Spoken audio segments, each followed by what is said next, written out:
Esta es la charla de Don't Go Nuts, es adaptación al estrés en el contexto creativo y me voy a presentar. Mi nombre es Sergio Calvo.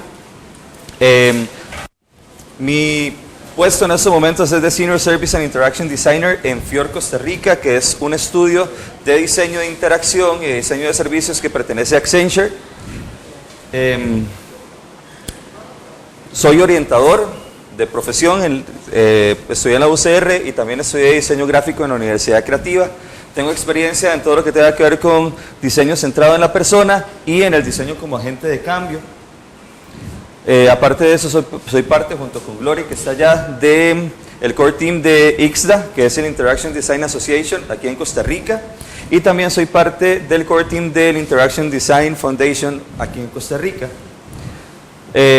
Aparte de eso, después de las 5 de la tarde, me dedico a ser compositor, cantautor, productor de eventos y gestor cultural. Pueden buscarme en Spotify.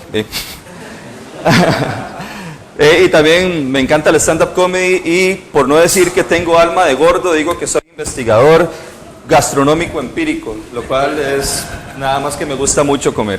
¿Okay? Entonces, durante la vida nosotros nos hacemos muchas preguntas. Bueno, antes de esto, quiero darles contexto, porque es que voy a hablar sobre el estrés en un Drupal Camp. Por dos razones principales. Número uno, porque me parece que la salud mental es súper importante para todos, porque realmente todos en algún momento sufrimos algún grado de estrés, ya sea los que programan o los que diseñamos, o en cualquier rol que tenga que ver con la parte creativa o con la parte, digamos, corporativa. Tenemos mucho estrés y mucha presión encima. Entonces es importante hablar del estrés. Y la segunda razón es por una experiencia personal. Bueno, como vieron, yo soy compositor, cantante, y tuve una operación en febrero que me operaron la garganta. Entonces tenía 6 meses para recuperarme y poder volver a cantar.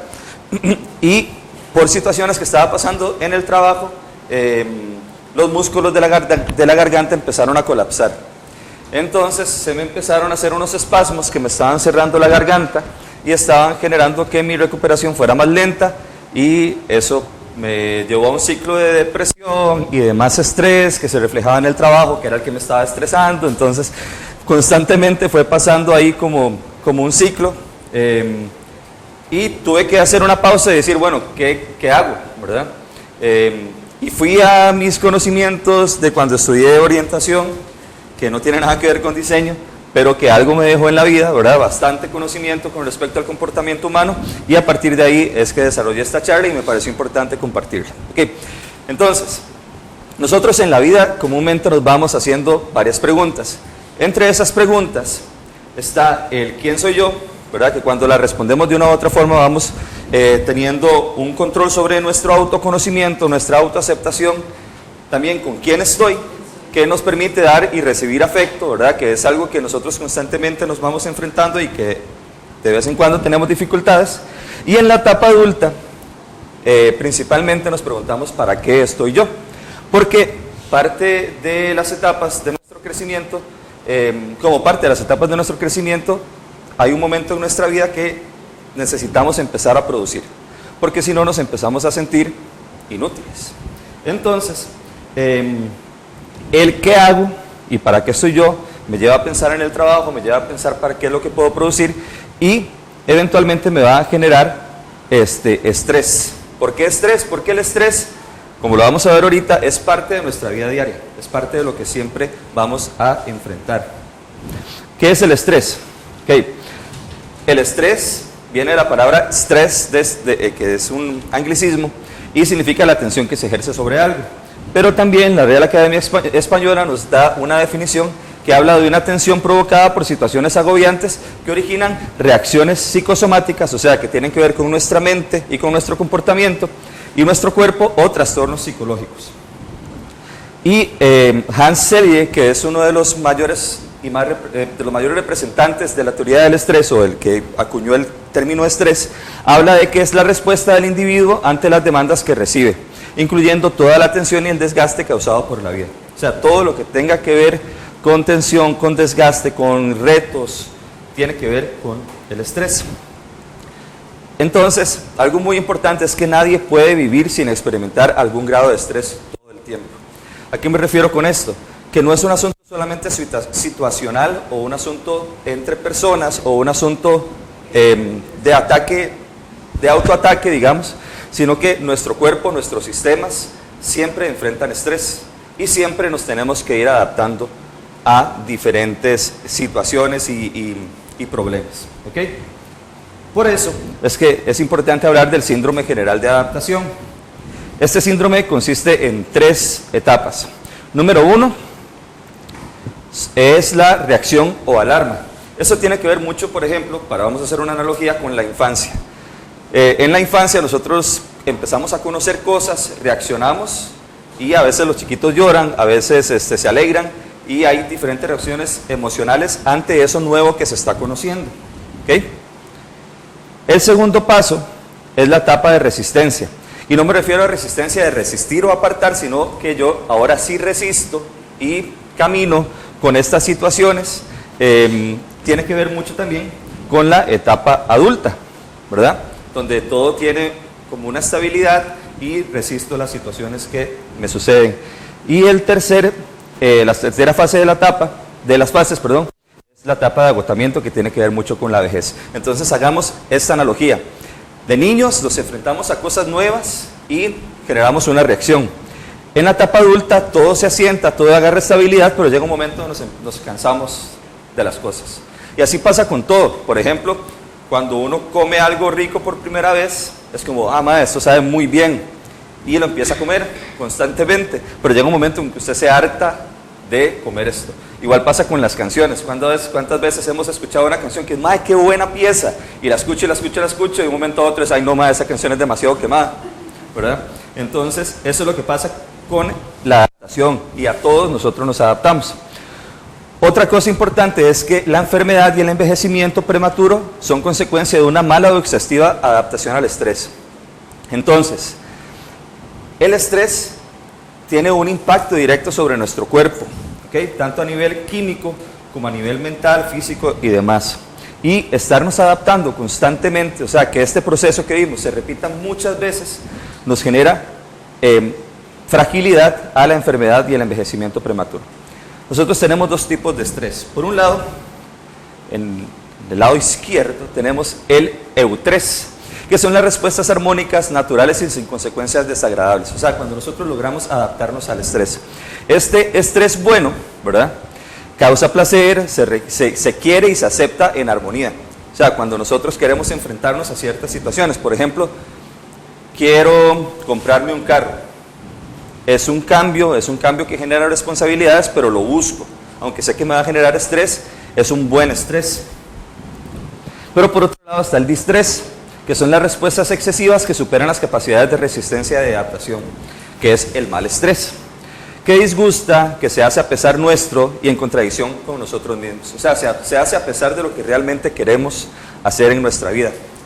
¿Por qué esta charla se llama adaptación al estrés en el contexto creativo? Porque todos en nuestro trabajo, de una u otra forma, siempre enfrentamos situaciones con las que no queremos trabajar y que no queremos hacer, o con personas con las que no queremos lidiar. Entonces, cuando no nos adaptamos a estas situaciones, a estas personas, hay un disgusto y tenemos que hacer cosas que se hacen a pesar nuestro. Otra frase importante es que el mismo estrés que hace enfermar a una persona puede ser vigorizante para otra. O sea, el estrés no es algo que es constante e impacta a todos por igual, sino que nos impacta de manera diferente a unos y a otros. Entonces, ¿qué es lo que pasa? Que no hay que luchar contra el estrés, sino que hay que buscar el bienestar personal siempre. El estrés es algo de lo que no nos vamos a poder escapar. Y por otro lado, hay que convertir el estrés en una fuerza de poder motivador, porque como les digo, siempre nos vamos a enfrentar a él. Entonces, bueno, ¿qué me genera estrés? A todos nos genera estrés cosas diferentes. Hay 3 fuentes de estrés. Número 1, la presión. Número 2, la frustración. Y número 3, el conflicto. La presión es cuando nos sentimos obligados a acelerar, intensificar o cambiar la dirección de nuestro comportamiento o satisfacer un nivel de rendimiento más elevado. Es cuando nos están exigiendo más de lo que realmente nosotros creemos que podemos dar. ¿Okay? Esto pasa todos los días en nuestro trabajo. La frustración, cuando no podemos llegar a una meta porque una persona se nos pone al frente o una situación nos lo impide. ¿Okay? Entonces, también creo que es algo con lo que todos nos enfrentamos todos los días. Y por último, el conflicto. Cuando afectamos dos exigencias, o oportunidades o necesidades que no son compatibles entre sí. ¿Ok?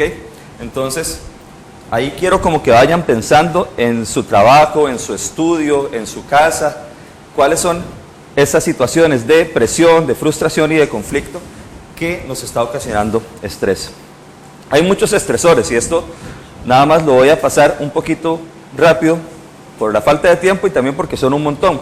Hay estresores psicoemocionales que son situaciones específicas que nos generan estrés. Por ejemplo, una boda. ¿A quién no le estresa una boda? A mí hasta me estresa ir a una boda. Los viajes, promociones laborales, son cosas que pueden parecer buenas pero que generan estrés. Enfermedad obviamente es algo pues en sí mismo negativo, una muerte de un familiar, problemas de pareja, divorcios, fracasos profesionales, quiebra económica. Esos son externos, pero hay unos que son internos y que son inconscientes. Por ejemplo, ansiedades, angustias, depresiones, fobias, obsesiones, complejos. Hay otros que son de tipo emocional específicamente. Bueno, aquí están los complejos, más bien ausencia de motivación e insatisfacción. Hay unos que son de tipo físico, por ejemplo, cuando hace mucho calor, para los que somos de Chepe y que hemos estado aquí sufriendo con el calor. El hambre, la enfermedad, agotamiento, calor y frío, cambios climáticos, por ejemplo, salir de este room con aire acondicionado a enfrentarse con el vaho que se puede cortar allá afuera, la contaminación, el ruido, desequilibrio biológico. Y hay unos que son biológicos, por ejemplo, la subalimentación, la sobrealimentación, el exceso de consumo de azúcar, de grasas, de sal, de café, de tabaco. Para los que tienen como 5 tazas de café en el cuerpo, en estos momentos del barista, sepan que eso genera también un desequilibrio por ahí. Eso es algo que es una de las cosas con las que quiero que se vayan de esta charla. No pidamos una vida fácil, sino que pidamos más bien ser una persona fuerte. ¿Por qué? Porque siempre vamos a enfrentar estrés y el asunto es cómo reaccionamos a ese estrés. Definitivamente el estrés es la enfermedad del siglo XXI. O sea, en estos momentos es la situación o la enfermedad que está afectando más el sistema inmunológico que cualquier otro síntoma a nivel mundial. Y tenemos 3 reacciones al estrés negativo. Número 1, el síndrome de agotamiento psíquico. Número 2, la adicción al trabajo. Y número 3, los patrones de conducta tipo A. Esto puede sonar muy técnico, pero en realidad todo lo hemos vivido, entonces creo que se van a sentir familiarizados con esto. El síndrome de agotamiento físico o burnout.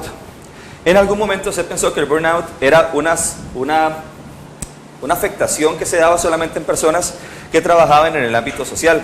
Bueno, y Ana, que está aquí, que es de psicología, ella sabe que mucha gente, por ejemplo, de enfermería, de psicología, de orientación, de trabajo social, era la gente que en algún momento era la que más sufría de burnout y lo que hacían era como, voy a mandar todo esto al carajo, ya no quiero saber nada más de nadie, no quiero hablar con nadie, pero de un momento a otro eso se traspasó a el trabajo diario de casi que toda empresa, ¿verdad? Entonces nosotros en el ámbito creativo también sufrimos un montón de burnout, ¿verdad? ¿Cuántos de nosotros no nos sentimos fundidos por la carga laboral que a veces tenemos que enfrentar? Que genera baja energía y sensación de agobio, pérdida de entusiasmo, energía, idealismo, perspectiva y propósito. De un momento a otro pasamos de ser las personas más ideales y utópicas y felices del mundo a ser los más amargados que hay. Y está caracterizado por 3 cosas. Número 1, el agotamiento físico y emocional, que es pues eso, la baja energía y sensación de agobio. La despersonalización, que es cuando no queremos saber de nadie, no queremos ver a nadie, que tiene cosas buenas y que tiene cosas malas. Ahorita les voy a contar cuáles son esas cosas buenas y malas. Y que está la reducción de las capacidades del logro. Entonces, el agotamiento físico, como les dije, la falta de energía, cansancio crónico, baja tolerancia a la frustración. Despersonalización, cuando nos aislamos. ¿Qué es lo bueno? Que le quitamos el poder a las situaciones de afectarnos. Si me aparto, nada me va a poder estresar más de lo que ya realmente estoy. ¿Qué es lo malo? Que nos apartamos de personas que pueden ser factores positivos para poder superar esta situación. Entonces, aislarse no es en sí mismo una muy buena opción. Y número 3, la reducción de la capacidad de logro, que tiene que ver mucho con la baja autoestima, con la autocompasión y la queja constante. ¿Cuántos de nosotros no tenemos algún compañero? Y si usted no tiene algún compañero, tenga cuidado porque puede ser usted que se pasa quejando, que dice, ay, es que pobrecito yo, porque no me dan oportunidades en el trabajo, porque a mi compañero le fue mejor que a mí, y que pobrecito yo, porque soy el apartado. Y entonces estas personas tienen una reducción de la capacidad de logro porque entran en un ciclo en que se sienten incapaces y por eso tienen bajo rendimiento. Y este bajo rendimiento los hace sentir más incapaces. Entonces es un ciclo que nunca se termina. Y es algo con lo que hay que romper. ¿Cómo? Hay tres, estos son como tip número 1. Bueno, después del de, que ya les había dicho que ya se me olvidó. Tip número 2. Cambio de lugar es como el primer paso para poder contrarrestar las tres factores que vimos anteriormente. Cambio de actividad y tener un tiempo a solas. Cuando estamos agobiados, cuando nos sentimos sobrecargados, cuando sufrimos de burnout, siempre es bueno decir, bueno, voy a cambiar de lugar. Y esto, bueno, aquí como un testimonio, yo me sentía así, voy a cambiar de choza, ya, es necesario. Cambio de actividad, a veces hasta tenemos que cuestionarnos si queremos seguir en ese trabajo o si estamos haciendo, no sé, algún hobby, o más bien dejamos de hacer un hobby por estar trabajando tanto, volver a tomar tiempo para ese hobby y un tiempo a solas. A veces necesitamos sacar un fin de semana y hacer un retiro ahí casi que espiritual para tener posibilidad de reordenar las ideas. El segundo era la adicción al trabajo, ¿ok? Es muy relacionable con mucha gente que conocemos, incluso con nosotros mismos, que es la compulsión por encontrar la principal fuente de satisfacción con el involucramiento solamente en metas que son funcionales.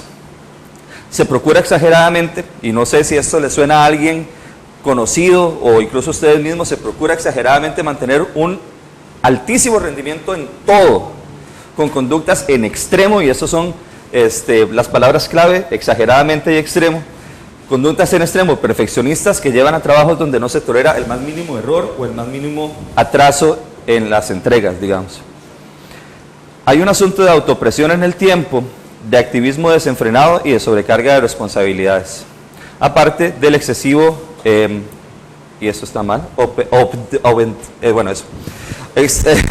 énfasis excesivo en la obtención de logros. ¿Ok? Estos dos autores, Friedman y Roseman, realizaron una investigación, ya hablando de los patrones de conducta tipo A, y esto es muy interesante, realizaron una investigación con más de 3.000 hombres que duró 8 años y medio más o menos, en la década de los 60s y 70s. Ellos encontraron que los hombres que tenían un estilo de vida competitivo, actitudes de dureza, críticas severas a sí mismos y perfeccionismo y urgencia de tiempo, eran las personas que más tenían enfermedades cardíacas y en su sistema digestivo. ¿Qué significa esto? Que entre más desarrollemos nosotros una falsa resistencia al estrés, donde nos endurecemos y vamos criticándonos por la vida y somos más amargados y somos más serios y somos más cuadrados en algunas cosas, tenemos más posibilidades de que nuestro sistema inmunológico nos reclame a través de enfermedades como las del corazón y el sistema digestivo. Entonces, tip número 3, son 10 recomendaciones que son bastante sencillas. 1, creer firmemente que el valor de nosotros no depende de lo que logremos, sino que nosotros valemos como personas independientemente de lo que logremos en la vida. Número 2, aprender a disfrutar lo que hacemos. A veces cuesta mucho, pero es algo con lo que nos enfrentamos diariamente. Entonces, aprender a disfrutar lo que hacemos es parte de las conductas que debemos practicar para tener una mejor salud. Después, resistirse a convertir sus vidas solamente en el trabajo, descuidando amistades, cultura, ejercicio, crecimiento intelectual y crecimiento espiritual, que también es muy importante. Número 4, aprender a jerarquizar tareas. Tenemos que establecer prioridades en nuestras vidas y en nuestros horarios, rechazando aquellas que no podamos manejar sin estar trabajando bajo demasiada presión. Aprender a decir no a la ambición desmedida, a la alta necesidad de logros, a la impaciencia, a la competitividad y a la sensación de urgencia. Seguimos con las otras. Desarrollamos un hábito de comprensión, aceptación y percepción de lo bueno en nosotros y en los demás. Nos resistimos al perfeccionamiento, a la insatisfacción y a la molestia con cualquier cosa o persona que no alcance nuestros ideales. A veces pensamos que todo el mundo tiene que estar cumpliendo con lo que nosotros queremos que la vida sea, y la verdad es que la vida por mucho no es como la imaginamos.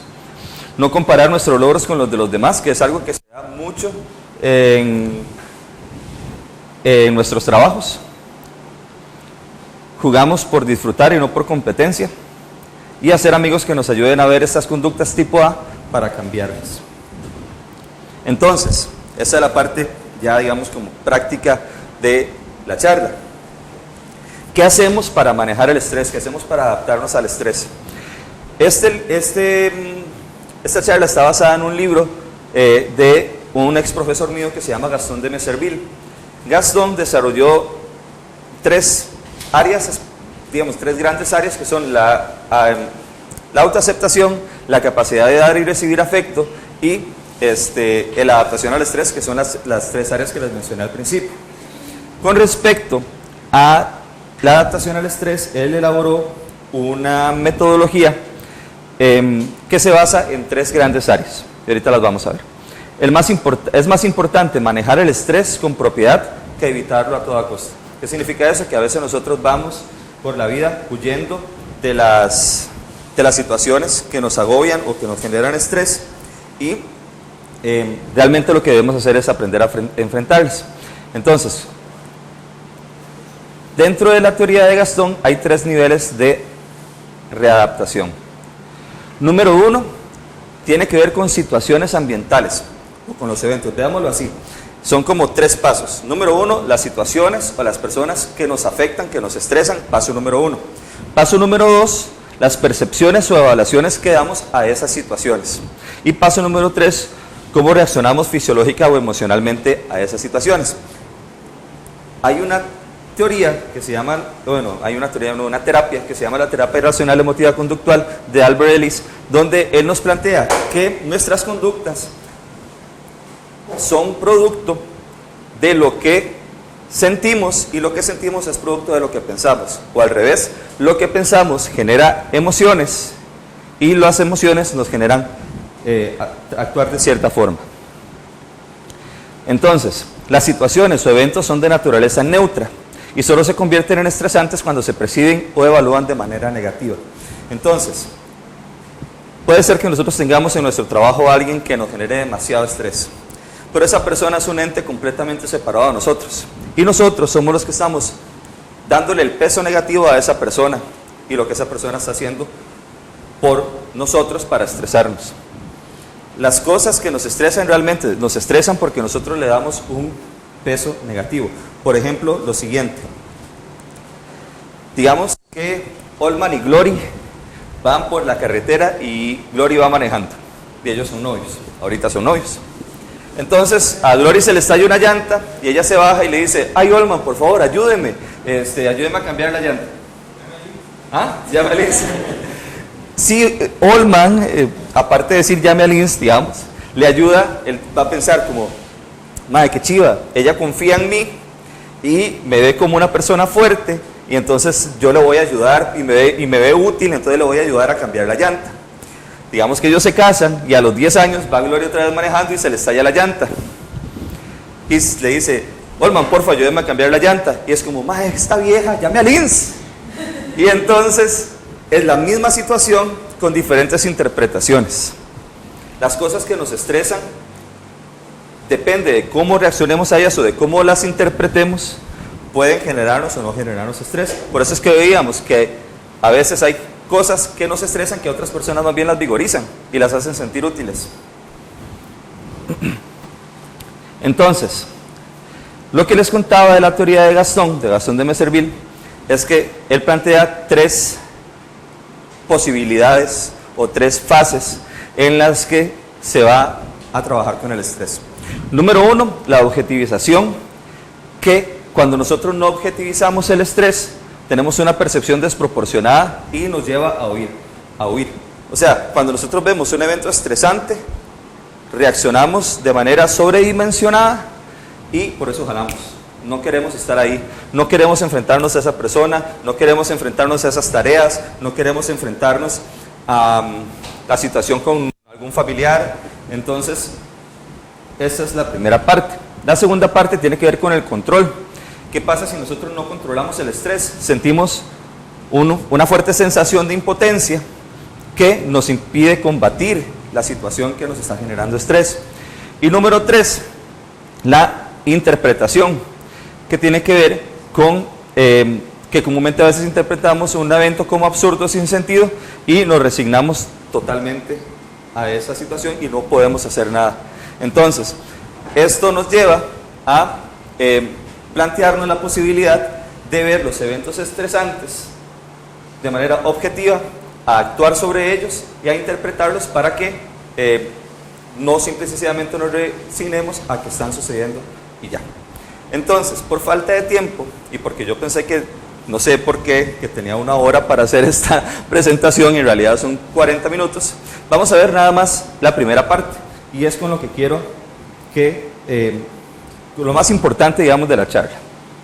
Entonces, ¿se acuerdan los niveles? Estamos hablando de, hay situaciones, las pienso y después siento. Entonces, nivel 1, las situaciones o los eventos estresores. Objetivizar. Entonces, no sé si a ustedes les ha pasado, además quiero que levanten la mano a los que les ha pasado esto, que a veces uno se pelea con la novia, el novio, el esposo, la esposa, el amante o quien, no sé, el tinieblo o el ya por hoy, y después de eso todo es una, perdón, pero todo es una mierda. O sea, todo, o sea, yo me peleé, entonces el trabajo es una mierda, llegar a mi casa es una mierda, todo es una mierda. ¿Cuánta gente le ha pasado eso? A mí me ha pasado eso. Ese fenómeno se llama fenómeno de extensión, spread. Si algo va mal, todo va mal. Entonces, eso es una situación que nos enfrenta a sucumbir o enfrentar el estrés. ¿Qué significa sucumbir? Que todo es una mierda, mandar toda la mierda. Pero si tenemos la posibilidad de enfrentarlo, tenemos la posibilidad entonces de afrontar una situación estresante de forma directa, reconociendo que existe un problema y que es preciso encontrarle solución, abordarlo sin rodeos y avanzar con determinación en la obtención de los objetivos. O sea, vamos a reconocer que algo está mal y vamos a trabajar sobre ello. ¿Ok? Entonces, cuando nosotros tenemos o nos enfrentamos a una situación estresante, persona estresante o lo que sea, tenemos que analizarlo como un evento específico que no tiene nada que ver con otras cosas que nos rodean y que más bien nos hacen felices. ¿Ok? Esta superación de una percepción desproporcionada del problema. Y la resolución de la discrepancia entre expectativas irreales y una aceptación realista de la situación, aparte del descubrimiento de las capacidades de adaptación y de los recursos disponibles. ¿Okay? Estas son como 3 grandes áreas que son resultado de poder enfrentar un evento estresor y que no nos suceda ese fenómeno de spread, digamos. Número 1, bueno, como les decía, superar la percepción desproporcionada del problema. Número 2, la resolución de la discrepancia, de la diferencia entre las expectativas irreales y una aceptación realista de la situación. Y número 3, descubrir las capacidades de adaptación. Porque a veces cuando nosotros nos enfrentamos a ciertas cosas, decimos, yo podía hacer esto. No sabía que podía reaccionar de esta forma. Entonces vamos descubriendo nuevas capacidades de adaptación. En el nivel 2, o sea, ya pasamos el nivel de las situaciones, ahora vamos al nivel de la interpretación o de la parte cognitiva, ¿ok? Muchas personas, y esto es lo que les contaba de Albert Ellis, muchas personas llevan consigo un conjunto de creencias irracionales y que incrementan necesariamente el estrés, ¿ok? Entonces, ¿cuál es la recomendación aquí? La recomendación número 1, nivel número 1, analizar el estrés como algo puntual, ¿verdad? No que si eso está mal, todo está mal. Quitar ese pensamiento desproporcionado. Nivel número 2, vamos a redactar una lista de los pensamientos automáticos negativos más frecuentes, molestos, que tenemos y los vamos a analizar. ¿A qué me refiero con esto? Vamos a poner un ejemplo. Vamos a poner el mismo ejemplo de lo del cambio de llanta. Cuando Olman se baja del carro y Glory le pide que por favor le ayude a cambiar la llanta, él inmediatamente piensa, es que esta vieja, que no sé qué, que por qué tengo que cambiarla si usted fue la que lo estalló. Todo eso son pensamientos irracionales que podemos identificar y que podemos ir apuntando y que tenemos que hacerlos conscientes. Eso es un ejercicio un poco de introspectiva y que lleva mucha disciplina, pero que nos va a ayudar a poder enfrentar las situaciones de manera diferente. Entonces, vamos a analizar estos pensamientos versus los 15 tipos de distorsiones que plantea Ellis, y finalmente vamos a escribir una respuesta racional ante la situación planteada que elimine esta manera errónea de pensar. Vamos a poner otro ejemplo. Mi mamá, no sé, un adolescente, mi mamá me pidió que ordenara el cuarto, no me da la gana porque es mi cuarto, ¿ok? Entonces, vamos a apuntar eso y vamos a compararlo con alguno de los siguientes 15 puntos. Número 1, y quiero que tal vez que ustedes vayan pensando como alguna situación estresante y que la tengan en la cabeza y que vean cómo puede esto acomodarse a lo que ustedes están pasando. Número 1, filtraje o visión de túnel. Es la primera de las 15 opciones que nos da Ellis. ¿Qué significa esto? Que nos centramos solamente en una cosa. Tenemos una visión de túnel, como un caballo que le ponen una de estas cosas para correr. Entonces nos fijamos solamente en una cosa y no en la amplitud de cuestiones que nos afectan en la vida. Entonces esto es número 1. Número 2, el pensamiento polar, que es todo o nada. O es negro o es blanco. O lo digo o no lo digo. O se va o no se va. Nunca hay negociación, nunca hay grises. Número 3, sobre generalización. Pensar que lo que tiene que ver, o sea, lo que me pasó a mí, tiene que ver con todo lo demás. ¿Ok? Eso es sobre generalizar. Interpretación del pensamiento. Sin haber cruzado palabra con alguien más, leemos la mente de esa persona. Es que yo ya sé lo que va a decir. No, es que si yo le digo eso, yo ya sé que me va a regañar, o ya sé que me va a gritar, o ya sé que me va a levantar alguna acción correctiva, o cualquier otra situación, sin ni siquiera haber pasado por la oportunidad de intercambiar palabras. Creemos que leemos mentes. Visión catastrófica o pronóstico fatalista. Esto es que yo ya adelanto que las cosas van a salir mal. Ay, no, es que si yo voy a la fiesta, yo sé que aquella muchacha va a estar ahí con el otro mae y todo va a salir súper mal y me voy a sentir súper mal y llego ya con mala actitud y ya estoy pronosticando que todo va a ser una catástrofe. Personalización. Creo que lo que la gente hace o dice siempre tiene que ver conmigo. Es que, no sé, aquel mae le dio un proyecto a otra persona, es porque yo le caigo mal, porque no me lo dio a mí. La culpabilidad. Creo que yo siempre soy culpable de todo. Es que esto pasó por mi culpa. O al contrario, todo el mundo tiene la culpa menos yo. No, es que, no sé, igual con el asunto del proyecto. Es que aquel mae fue el que le calentó el oído al supervisor y por eso le dieron el proyecto a él. O sea, todo es culpa de los demás, nada tiene que ver conmigo. 8, sobre énfasis en deberías. Tenemos expectativas muy altas de nuestra vida y del comportamiento de los demás. Entonces siempre es, yo debería actuar de esa forma, esa persona debería decirme esto, la otra persona debería actuar de esa forma. Número 9, razonamiento emocional. Creo que mis emociones dictan siempre con certeza lo que está pasando. Si estoy enojado, es porque la situación es así y yo lo siento así, y mis sentimientos son completamente genuinos, yo no me puedo equivocar, mis emociones son los que le dan razón a toda esta situación. Creo que por una característica específica de alguien, ya sé cómo es la persona. Yo ya sé, es que ese mae se amarra los pantalones, fijo es un hipster. Y tiene anteojos así, pues ese mae es hipster, y fijo escucha tal música, y fijo habla así, y fijo tiene amigos que son así, y etiquetamos a las personas. Falacia de la razón. Yo siempre tengo la razón. Siempre tengo la razón. Nadie puede juzgarme porque yo siempre tengo la razón. Falacia del control. Siempre me siento controlado. O sea, siempre hay gente que me controla o yo creo que lo puedo controlar absolutamente todo. Lo que yo creo justo, todo el mundo lo tiene que creer justo. Si yo la pulseo, estoy seguro que puedo cambiar a alguien. O sea, si yo la pulseo demasiado, yo sé que tengo la fuerza para cambiar a la gente. Y la falacia de la recompensa, yo hago cosas esperando que eventualmente la vida me recompense o esa persona me recompense lo que yo estoy haciendo por ellos. Estos 15 puntos son puntos de partida para analizar nuestros pensamientos irracionales. Por ejemplo, lo del cuarto, este es mi cuarto, no es el de mi mamá y no lo voy a limpiar. ¿En cuál creen ustedes de estos puntos que puede calzar?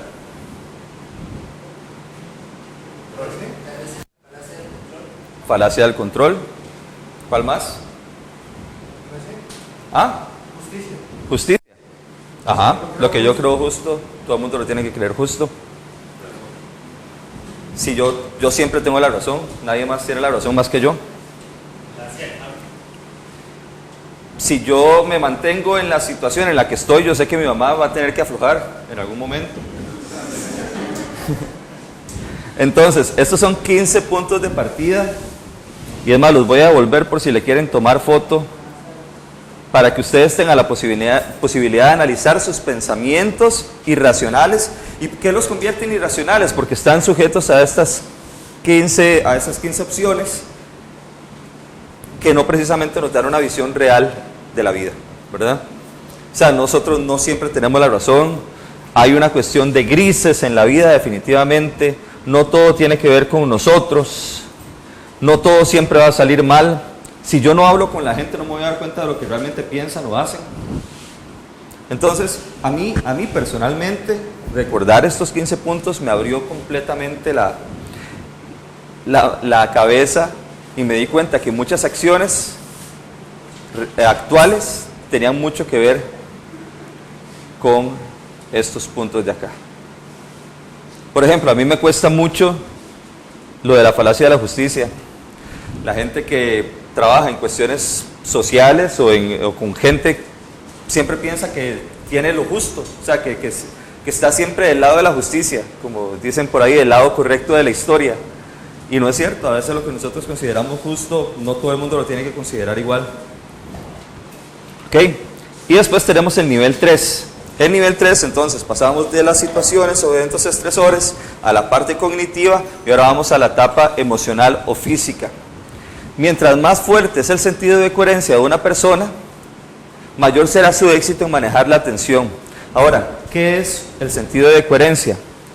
Es una orientación global, bueno, es una forma muy linda de decir que es que uno tiene un sentimiento estable de confianza en que yo tengo control sobre mis ambientes internos y externos y que hay una alta probabilidad de que las cosas salgan bien. En otras palabras, si usted tiene la certeza de que usted tiene la madurez emocional para que las cosas salgan bien, entendiendo que tiene un montón de cosas que trabajar en su vida, eso es un sentido de coherencia. Saber que las cosas pueden salir bien porque usted ha desarrollado y ha trabajado en su madurez emocional. Y hay algunos factores, algunos recursos que nos ayudan, digamos, a que esto suceda. La orientación preventiva en salud, que son actitudes, conductas, comportamientos que nos permiten tener una mejor salud física y emocional. Hay recursos físicos y químicos, por ejemplo, vitaminas que nos ayudan a levantar las defensas, algún tipo de tratamiento hormonal que nos ayuda, por ejemplo, a mi mamá le pasa que ella por un accidente no estaba generando una hormona y con un tratamiento médico está generando esta hormona que es la que le permite no tener ataques de pánico. Entonces, esto es un asunto más bioquímico y físico, son recursos que podemos tener. Recursos materiales, aunque no debemos aferrarnos a ellos, el saber que hemos trabajado por tener nuestra casa, nuestro carro, no sé, una computadora, una guitarra de 20 rojos, pero yo me la compré con mis ahorros. Cualquier tipo de cosas que sean materiales que nosotros hayamos logrado son recursos que nos hacen poder, digamos, reaccionar de mejor manera a situaciones de estrés. Recursos intelectuales, todo lo que conocemos, pero también lo que son leyes, políticas, cualquier tipo de recurso que no es tangible, es intelectual, pero nos ayuda en este enfrentamiento. Recursos emocionales, ¿verdad? Todo lo que tenga que ver con madurez emocional. estrategias de enfrentamiento, que si bien es cierto tenemos que trabajarlas porque a veces tenemos mecanismos de defensa que son bastante nocivos, hay algunas estrategias de enfrentamiento del estrés que son en sí mismos recursos, redes de apoyo social, familia, amigos y finalmente convicciones culturales y espirituales. Sea cual sea la creencia, puede ser que no exista una creencia, digamos, de una deidad en su esquema de valores, pero el espíritu es una realidad y cultivarlo es importante. Y también la parte cultural, para que vayan a los chivos, ¿verdad? Y escuchen las varas en Spotify y cosas así. Entonces, más o menos esta es la charla que tenía para ustedes, y les tengo una última frase que es esta: el secreto de la felicidad reside en la favorable adaptación a las condiciones constantemente cambiantes de nuestro medio ambiente. No es no tener estrés, no es no enfrentarnos a las personas que no nos queremos enfrentar, ni a las situaciones que no nos queremos enfrentar, es poder tener la capacidad de ir a estos recursos que vimos anteriormente, tanto la parte cognitiva como la parte, digamos, físico-emocional, y también en la parte de objetivización, para poder adaptarnos a nuestro medio ambiente, que sí o sí siempre va a cambiar. Entonces, no sé si tienen preguntas. Señor. Súper bien la charla, ¿verdad? Muy buenas. Está muy enfocada al pensar en lo mismo, ¿verdad? Si quieres usar esto porque creo que tiene que quedar grabado. Le preguntaba más que nada, digamos, ¿qué pasa, por ejemplo, en un ambiente laboral donde yo trabajo en mis problemas, ¿verdad? El estrés y todo, lo que pasa, pero quiero ayudar, por ejemplo, a una persona que, como usted, es un amargado, digamos, o pasa demasiado estresado, sin invadirlo, ¿verdad? Sin, que le tiene un grito, eso no le importa, ¿verdad? O algo así. Ajá. Como también, digamos, se puede llevar esa noción de alguien perspectiva, ¿verdad? A la crisis de la situación y a través de un compañero para crear una buena cultura laboral. Ok, muchas gracias, eso es súper importante. Realmente, nosotros somos también recursos para otras personas. Como había mencionado anteriormente, por ejemplo, con las conductas tipo A, tener gente cerca que le ayude a identificar a uno ese tipo de conductas es importante.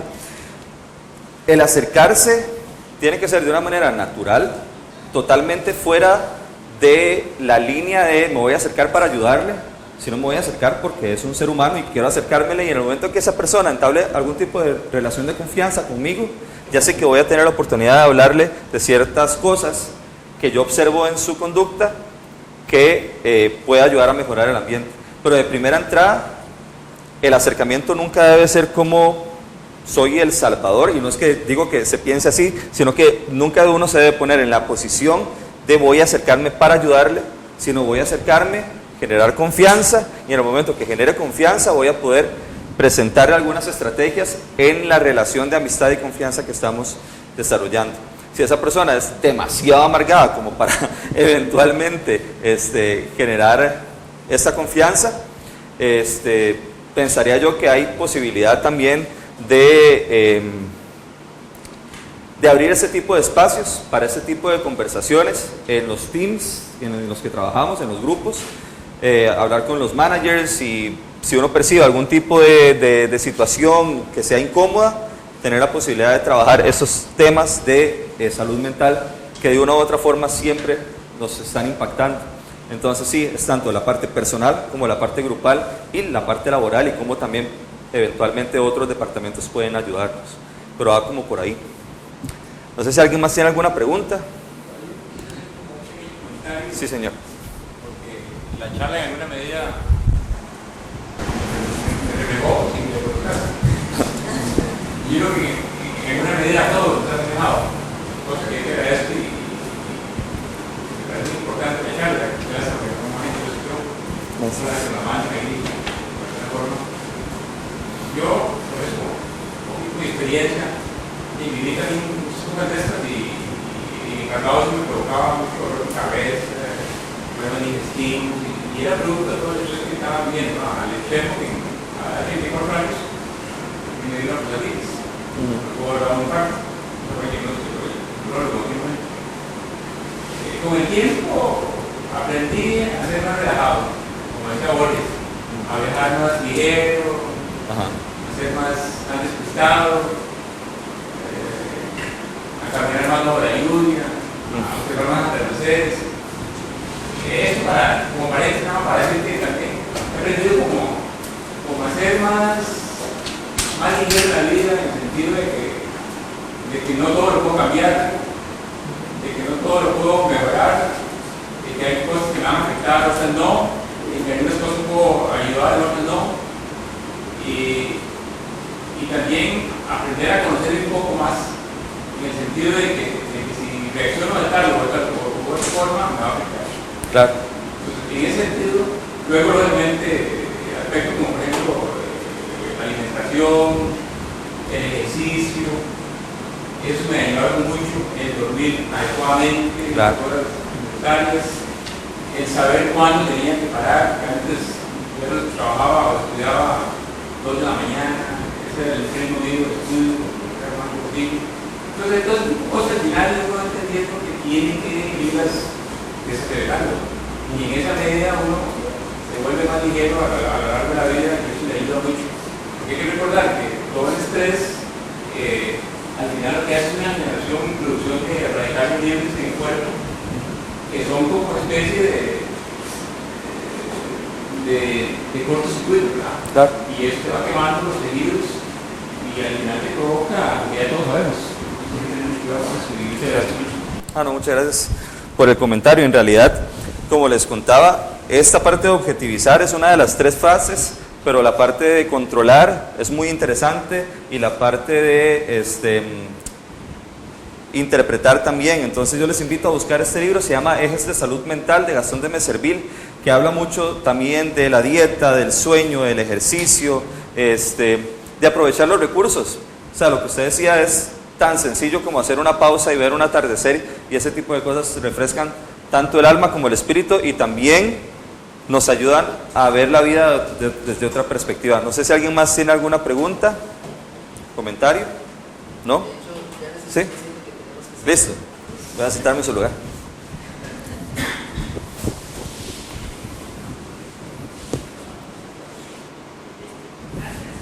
Muchas gracias a todos. Que tengan linda tarde.